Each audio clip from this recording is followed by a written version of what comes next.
আমরা দীর্ঘ 15 বছর আন্দোলন করেছি এদেশে মানুষের ভোটের অধিকারের জন্য, এদেশে মানুষের ভাতের অধিকারের জন্য, গণতন্ত্র প্রতিষ্ঠা করার জন্য। এই আন্দোলনের এক পর্যায়ে আমরা সাকসেসফুল হয়েছি যে শেখ হাসিনা ফ্যাসিস্ট সরকারকে এদেশ থেকে বিতাড়িত করতে পেরেছি। আমরা চাই বাংলাদেশে সমস্ত সমস্যা সমাধান হবে যদি জনগণের সরকার প্রতিষ্ঠিত হয়। জনগণের সরকার প্রতিষ্ঠিত না হলে কোনো সমস্যা সমাধান হবে না। তাই গণতন্ত্র রক্ষার জন্য নির্বাচন খুবই জরুরি।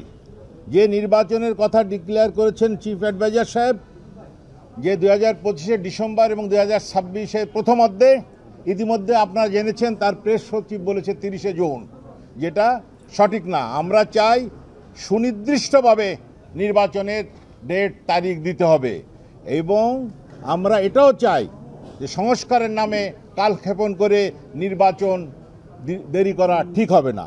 আমরা বিএনপির সাথে আলোচনা করেছি, কোনো ফাইনাল সিদ্ধান্ত হয়নি।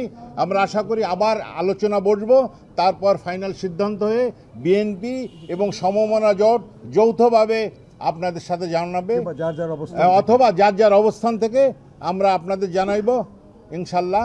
এইটা আশা করছি এবং নির্বাচন যাতে অচিরে হয় সেটা আমরা এই সরকারের কাছে দাবি রাখি।